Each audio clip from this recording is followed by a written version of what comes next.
ಇಷ್ಟು ಬೇಗ ತಿರುಗುತ್ತೆ ಅಂತ ಗೊತ್ತಿರಲಿಲ್ಲ. ವಾ, ಅದೇನದು? ಯೋಗ್ಯತೆ ಬಗ್ಗೆ ಮಾತಾಡ್ತಿದ್ದವರು, ಪಂಚಾಯತಿಗೆ ಯಾಕೆ ಬಂದ್ರಿ ಅಂತಿದ್ದವರು, ಈಗ ಅಮ್ಮ ಪೊಲೀಸ್ ಸ್ಟೇಷನ್ಲಿದ್ದಾರೆ ಅಂತ ಹೊರಗಡೆನೆ ಕಾಲ ಕಳೆಯೋಕೆ ಅಂತ ಬಂದ್ರ ಇಲ್ಲಿಗೆ? ಇನ್ನೊಬ್ರು ಬಿದ್ದಾಗ ಅಬ್ಬರಿಸಿ ಮಾತಾಡೋದೇನು, ಪರ ವಹಿಸ್ಕೊಳ್ಳೋದೇನು, ಬುದ್ಧಿ ಹೇಳಕ್ಕೆ ಬರೋದೇನು, ಕುತ್ತಿಗೆ ಪಟ್ಟಿ ಇಟ್ಕೊಂಡು ಹೊಡೆಯೋಕೆ ಬರೋದೇನೋ, ಒಬ್ರು ತಪ್ಪು ಮಾಡಿದ್ದನ್ನು ಕ್ಷಮಿಸ್ಬಿಟ್ಟು ಹೀರೋ ಆಗು ಅಂತ ಹೇಳೋದೇನೇನು? ನಿಜ ಹೇಳು ಕಂಟಿ, ಈಗಲೂ ನಿಂಗೆ ಹೇಳಿದ್ದು ನೀನು ಸರಿ ಅಂತ ಅನ್ನಿಸ್ತಿದ್ಯಾ?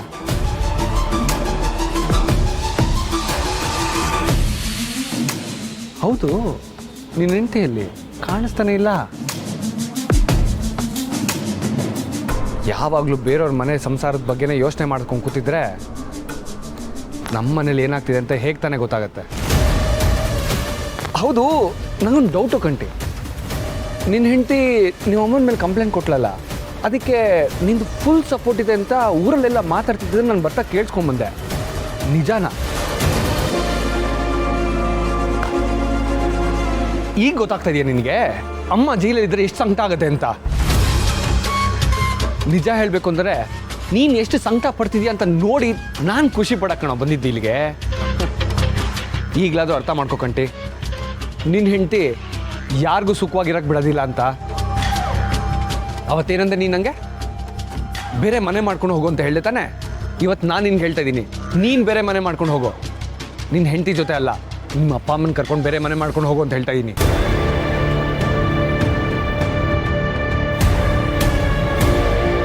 ಹೌದು, ನನ್ನ ಪ್ರಕಾರ ಕಮ್ಮಿ ಅಂದ್ರೂ 20 ವರ್ಷ ಜೈಲು ಶಿಕ್ಷೆ ಆಗುತ್ತೆ. ಬೇಡ ಮಿಸ್ಟರ್, ನನ್ನ ತಾಳ್ಮೆ ಪರೀಕ್ಷೆ ಮಾಡಬೇಡಿ. ನಾನು ತಾಳ್ಮೆ ಪರೀಕ್ಷೆ ಮಾಡ್ತಿಲ್ಲ, ಇರೋ ಸತ್ಯನೇ ಹೇಳ್ತಾ ಇರೋದು. ಇನ್ನೊಬ್ರನ್ನ ಆತ್ಮಹತ್ಯೆಗೆ ಪ್ರಚೋದನೆ ಮಾಡೋದು ಏನು ಸುಮ್ಮನೆ ನಾತ್ಕಂಟಿ?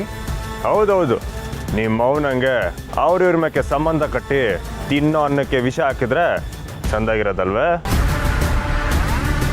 ಈ ಮಾತು ಹೀಗೆ ಇರುತ್ತಂತ ಕೋರ್ಟಲ್ಲಿ ತೀರ್ಪು ಬಂದ್ಮೇಲೆ ಮಾತಾಡ್ತೀನಿ.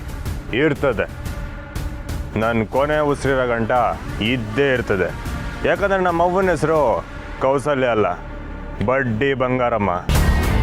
ಇಡೀ ಊರಿಗೂರೇ ಆಟೆ ಯಾಕೆ ನಮ್ಮವ್ವನ್ನ ನೀನು ಕೂಡ ಅಮ್ಮೋರೆ ಅಂತಾನೆ ಕರೆಯೋದು.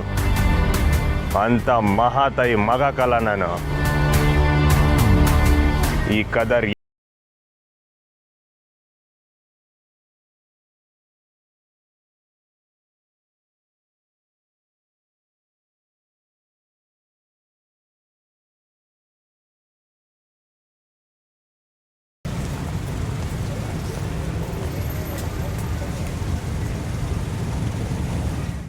ಯಾರಿಗಾದ್ರೂ ತೀರಾ ಕಷ್ಟ ಆದರೆ ಅವ್ವ ಯಾವತ್ತೂ ಬಡ್ಡಿ ಕಟ್ಟಲೇಬೇಕು ಅಂತ ಕುತ್ತಿಗೆ ಮೇಲೆ ಕೂತವಳೆ ಅಲ್ಲ.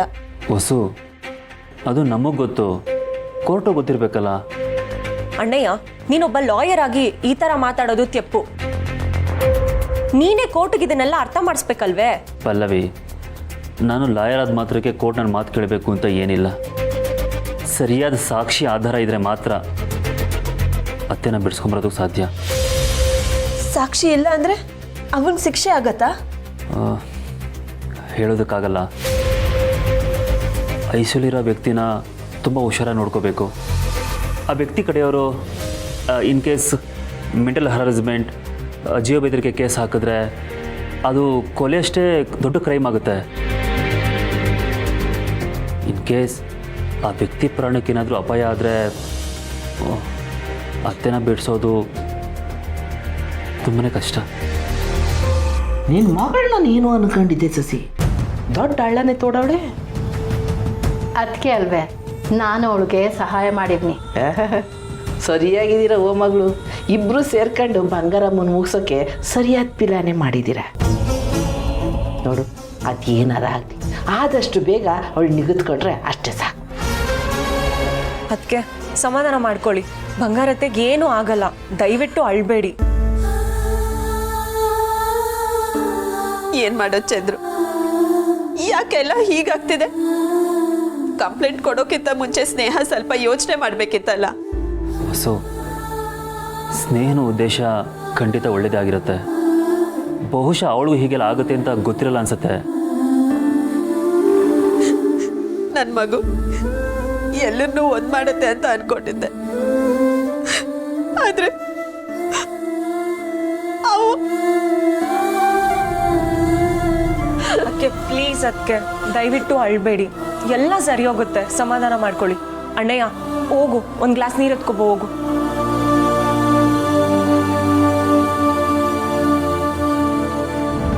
ಮತ್ತೆ ಆ ಬಂಗಾರಮ್ಮನ್ನ ಸುಮ್ಮನೆ ಬಿಡ್ತೀವ? ನನ್ನ ಮಗಳ ಬಾಳನ್ನ ನೆನಪು ಮಾಡ್ತೀನಿ ಅಂತ ಹೇಳಿ ಅವಳ ಜೀವನನ ಇಲ್ಲಕ್ಕೆ ತಂದು ನಿಲ್ಸವಳೆ. ನನ್ನ ಮಗಳು ಹಾಕಿರೋ ಕಣ್ಣೀರಿಗೆ ಬಡ್ಡಿ ಸಮೇತ ಕಕ್ಕಬೇಕು, ಹಂಗೆ ಮಾಡ್ತೀವಿ. ಸಬಾಸ್, ಒಳ್ಳೆ ಪಿಲಾನೆ. ನಾನು ಅಟಯ್ಯ ಆ ಹೊಸುಗೊಂದು ಗತಿ ಕಾಣಿಸಿ ಅವಳ ಅಹಂಕಾರನ ಮುರಿನಿಲ್ಲ ಅಂದರೆ ನನ್ನ ಜಮ್ಮನೆ ಅಲ್ಲ.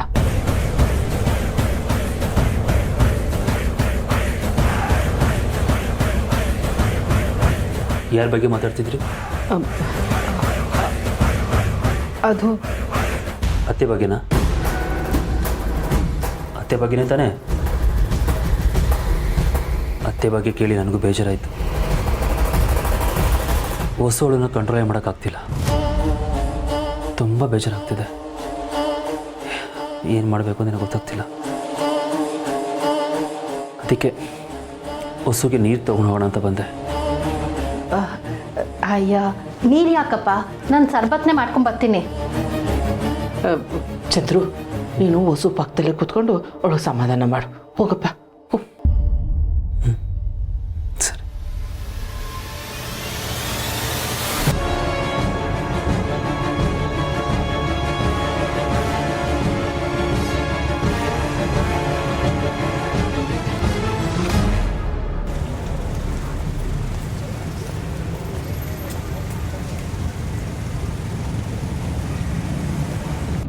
ಆ ಸ್ನೇಹ ಏನಾನ ದೂರ ವಾಪಸ್ ತಗೊಂಬಿಟ್ರೆ?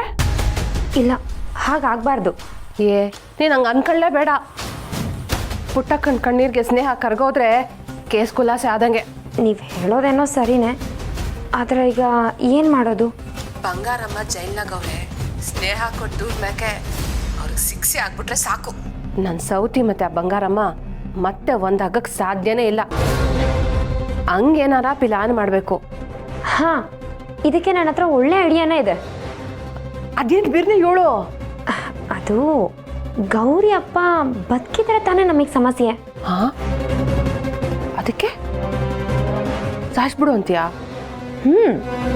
ಆ ಯಪ್ಪ ಆಸ್ಪತ್ರೆಯಲ್ಲೇ ಸತ್ತೋದ್ರೆ ನಮ್ಮ ಬಂಗಾರತ್ತೆ ಪರ್ಮನೆಂಟಾಗಿ ಜೈಲಿಗೆ ಸೇರ್ಕೋತಾರೆ. ಇಷ್ಟೆಲ್ಲ ಆದಮೇಲೆ ನಮ್ಮ ಕಂಟಿ ಮಾವ ಸ್ನೇಹನ ಮನೆಯಿಂದ ಮನಸ್ಸಿಂದ ದೂರ ಹಾಕ್ಬಿಡ್ತಾರೆ. ಆದಮೇಲೆ ನಮ್ಮ ಮಾವ ನನ್ನೇ ತಾನೇ ಮದುವೆ ಆಗಬೇಕು.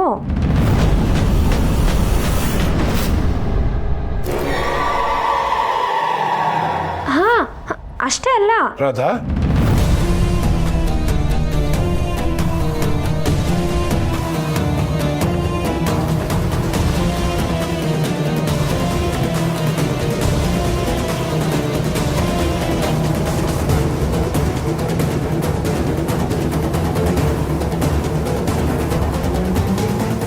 ಒಂದು ನಿಮಿಷ ಮಾವ, ಯಾವಾಗ ಬಂದ್ರಿ? ನೀನು ಮಾತಾಡ್ತಿರ್ಬೇಕಾದ್ರೆ ಬಂದೆ. ಅಂದ್ರೆ ಯಾರು ತಾವು ಮಾತಾಡ್ತಿದ್ದೀಯಾ?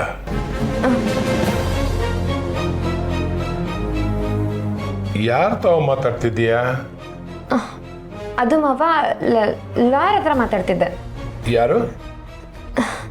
ಸಂಧ್ಯಾ ರಾಣಿ, ಲಾಯರ್ ಸಂಧ್ಯಾ ರಾಣಿ ಅವ್ರ ಹತ್ರ ಮಾತಾಡ್ತಿದ್ದೆ. ಅತ್ತೆನ ಬಿಡಿಸ್ಕೊಂಡು ಬರೋದ್ರ ಬಗ್ಗೆ ಡಿಸ್ಕಸ್ ಮಾಡ್ತಿದ್ದೆ. ಓ ಹೌದಾ? ಅವ್ರ ತವ ನಾನು ಹೊಸಿ ಮಾತಾಡಬೇಕು. ಕೊಡು.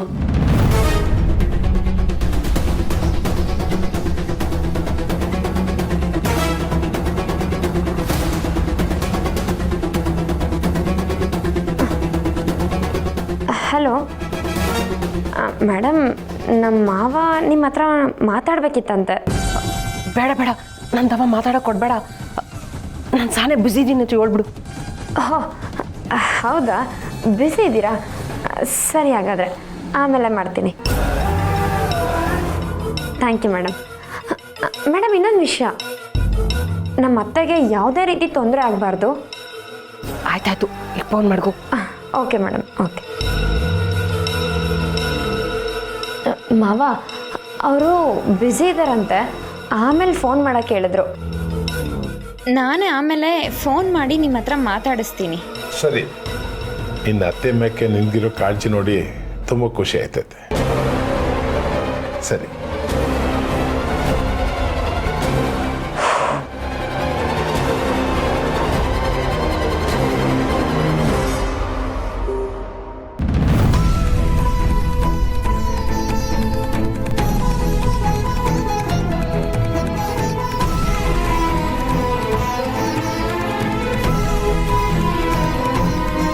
ಪುಟ್ಟಮ್ಮಿನ ಹೆಂಗೆ ಮಾತಾಡ್ಸೋದು ಅಂತಲೇ ಗೊತ್ತಾಯ್ತಿಲ್ಲ. ಮಾತಾಡ್ಸೋಕ್ಕೆ ಧೈರ್ಯನೂ ಬರ್ತಾ ಇಲ್ಲ.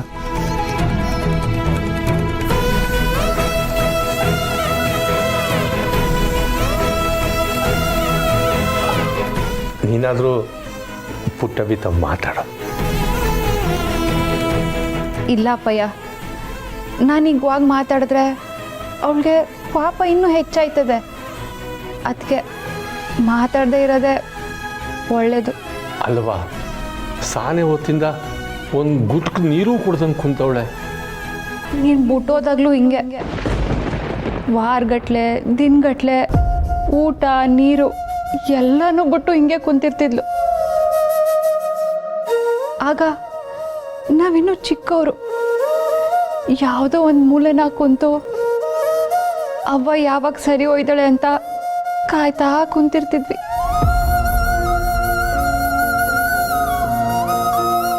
ಆಗಲೂ ಆಟೆ, ನಾವು ಅವ್ವನ ಸಮಾಧಾನ ಮಾಡ್ತಿರ್ಲಿಲ್ಲ. ಈಗಲೂ ಸಮಾಧಾನ ಮಾಡೋಕ್ಕೂ ಆಗಕ್ಕಿಲ್ಲ. ಪಾಪಿ ಅಲ್ವಾ ನಾನು? ಪುಟ್ಟಮ್ಮಿ ಕಷ್ಟಪಡ್ತಾವಳೆ ಅಂತ ನೊಂದ್ಕೋತಾ ಇವ್ನಿ. ಆದ್ರೆ ಅವಳಿಗೆ ಮೊದಲು ನೋವು ಕೊಟ್ಟಿದ್ದೆ ನಾನು. ಆಗ ನೀನು ನೋವು ಕೊಟ್ಟೆ, ಈಗ ನಾನು.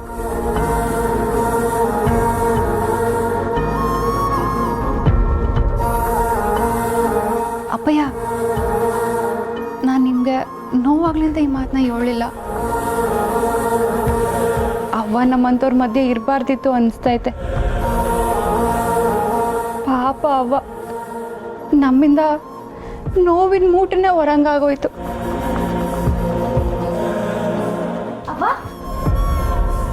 ಅವ್ವ, ನಮ್ಮ ಕಾಲೇಜಲ್ಲಿ ಆನ್ಸರ್ ಶೀಟ್ ಕೊಟ್ಟಿದ್ದಾರೆ. ಇದನ್ನು ನೋಡ್ಬಿಟ್ಟು ನೀನು ಸೈನ್ ಹಾಕಬೇಕು. ಹೇಗೂ ಹೆಸರು ಬರೆಯೋದು ಕಲ್ತಿದ್ಯಲ್ವಾ, ತಗೋ ಸೈನ್ ಹಾಕು. ನಿಮ್ಮ ಅಕ್ಕಂತ ಹೋಗ. ಬೇಡವ್ವ, ನೀನೇ ಹಾಕು. ಅವ್ವ,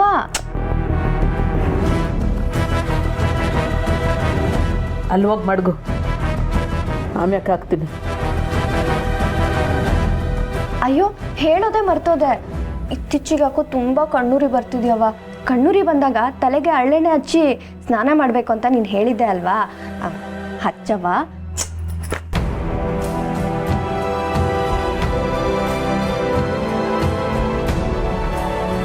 ಅವ್ವ, ನಾಳೆ ಕಾಲೇಜಿಗೆ ಹೇಗಿದ್ರು ರಜಾ ಇದೆ. ತಲೆಗೆ ಎಣ್ಣೆ ಹಚ್ಚಿ ಮಸಾಜ್ ಮಾಡವ್ವ ಪ್ಲೀಸ್.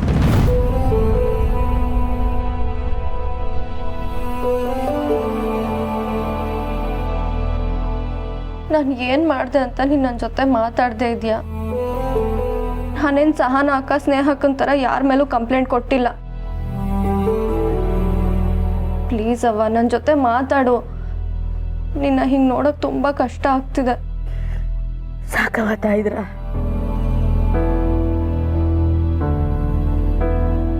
ಸಾಕು. ದೊಡ್ಡವಳು ನೋಡಿರೆ ಹಿಂಗೆ ಮಾಡಿದ್ಲು.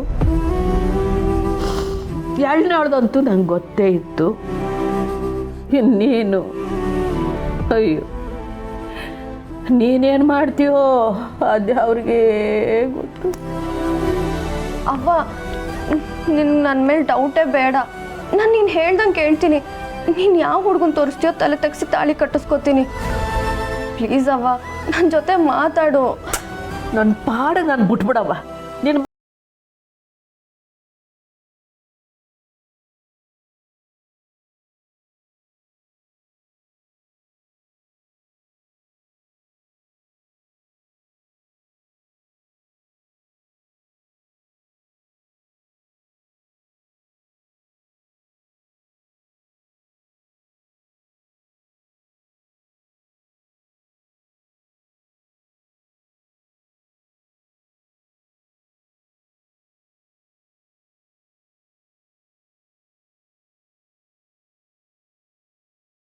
ಶಕ್ತಿ ಅದೇ,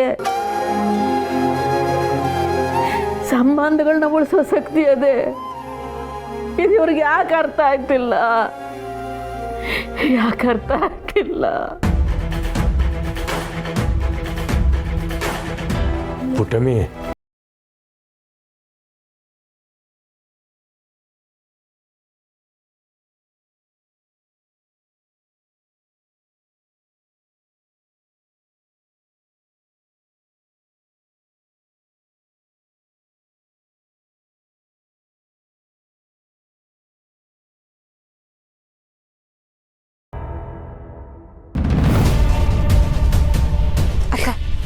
ಇದು ಫಾರ್ಮಸಿ ಬಿಲ್ಸ್, ಮತ್ತು ಇದು ಆಸ್ಪತ್ರೆಗೆ ಎಷ್ಟು ದುಡ್ಡಾಗೈತೆ ಅಂತ ಹೇಳಿದ್ರೆ ಗೌರ, ಇಷ್ಟೊಂದು ದುಡ್ಡು ಎಲ್ಲಿಂದ ಕಟ್ಟೋದು? ಅದ್ಯಾರು ನಮಗೆ ಯಾಕಿಂತ ಕಷ್ಟ ಕೊಡ್ತಾವನೆ? ಅಮ್ಮ, ನೀವು ಅದ್ರ ಬಗ್ಗೆ ಯೋಚನೆ ಮಾಡಬೇಡಿ, ಎಲ್ಲ ಬಿಲ್ಸು ಕಟ್ಟಾಗಿದೆ.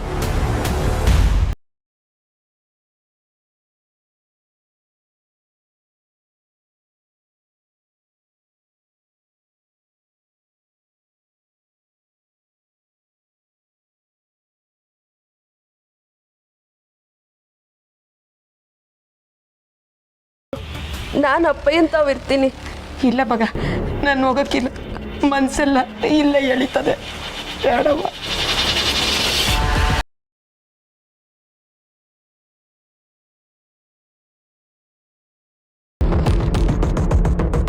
ಅಮ್ಮ, ಒಳಗೆ ಯಾರನ್ನೂ ಬಿಡಲ್ಲ. ನೀವು ಹೊರಗೆ ಕಾಯೋ ಬದಲು ಮನೆಗೆ ಹೋಗಿ ರೆಸ್ಟ್ ಆದರೂ ಮಾಡ್ಬೋದಲ್ವಾ? ನೀವು ನಾಳೆ ಬೆಳಗ್ಗೆ ಹಾಸ್ಪಿಟಲ್ಗೆ ಬಂದಾಗ ಗೌರಕ್ಕ ಮನೆಗೆ ಹೋಗ್ತಾಳೆ. ಆಯ್ತು ಕಣವ.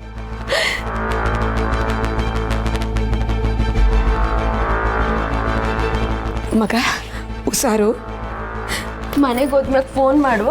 ಓ ಕಣವ, ಹುಷಾರಮ್ಮ.